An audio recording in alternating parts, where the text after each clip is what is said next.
મિત્રો, જે આપણે રમેશ મહેતા કોમેડી કરતા અને લોકોને પેટ દુખે એવું હસાવતા એવો આ કાંઠો છે. અને આ કાંઠે કોમેડી બહુ જે બાયડીયું સોડિયું પાણી ભરવાતી ને કોમેડી કરીને બહુ હસાવતા મનોરંજન કરાવતા એ આ કાંઠો છે.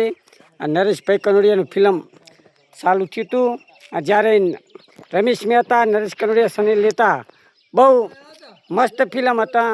અને આ તળાઈનો નજારો આ લોકેશન તમને બતાવ્યું પણ તોય ફરીથી બતાવું છું કે રમેશભાઈ આ કાંઠાની અંદર બહુ કોમેડી કરીને લોકોને હસાઈને ગયા છે. અને પબ્લિક ગાંડી થઈ જતી. અને ઉભા રહો, આપણે એક ભાઈ ગામના કોઈક બેઠા છે, એમને બધી માહિતી આપણે પૂછી લઉં. હા ભાઈ ગામના છે, આપણે એમને પૂછી લો. રમેશભાઈ શૂટિંગ તમે નરેશભાઈનું જોવેલ છે?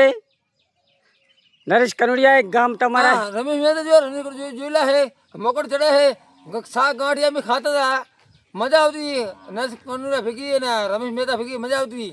આ મકોડા આવ્યા શાક ગાંઠિયા ખાતા, ચા પીતા, મજા આવતી.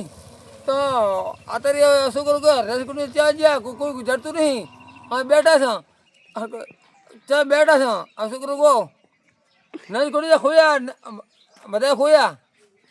ક્યાં ખોયા? ખોયા ને હવે કઈ ખોયા નથી તો ખોયા બધા. આપણે દુઃખ આપણે દુઃખ ગમતા આવે છે બધા ખોયા. એને વિડીયો મને બહુ ગમતા. એને વિડીયો હું ઓલું કરતો બધું કરતો બધા ખોયા. ત્યાં હજી આવો એ ભગવાનને વાલા થઈ ગયા છે. આપણને બહુ દુઃખ થયું. બરાબર બસ દેશી ભાઈ તમે બેઠો તમે આવો.